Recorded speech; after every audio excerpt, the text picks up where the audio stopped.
The Rebellion of Absalom. Thou art the man, thus saith the Lord God of Israel.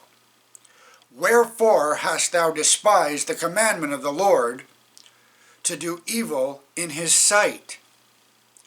2 Samuel 12, verses 7 and 9. David's flagrant sin against Uriah and Bathsheba had its terrible consequences.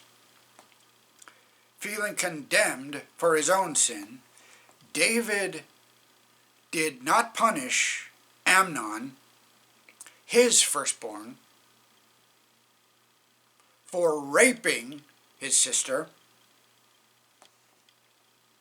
but Absalom, another of David's sons, took matters into his own hands and had Amnon killed for his crime against his sister.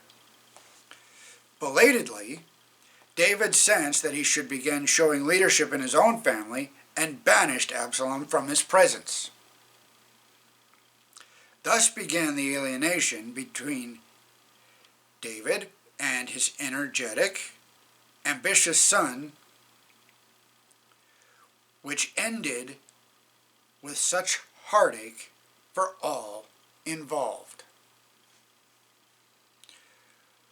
When Joab interceded for the young man, David agreed to allow Absalom to return to Jerusalem, but he still refused to see his son.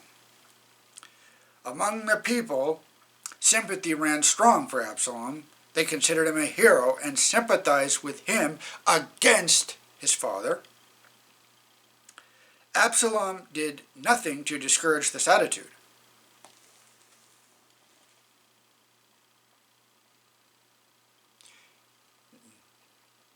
Based on his physical appearance, he valued the adoration of man.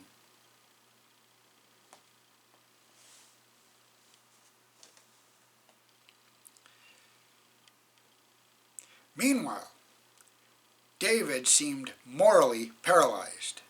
Where once he had been courageous and decided, it now seemed that he desired only retirement and solitude. The praise of Absalom was on the lips of all, but David suspected nothing until it was too late. Conspiracy became open rebellion, and David was eventually forced to sorrowfully leave Jerusalem and concede the throne to Absalom. For David, it seemed that all the labor of his life was being swept away.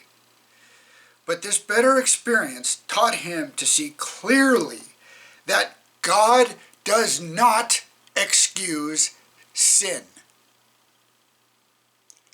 God does not excuse sin. And he did not lose his trust in God in spite of all he suffered. The Lord did not forsake David.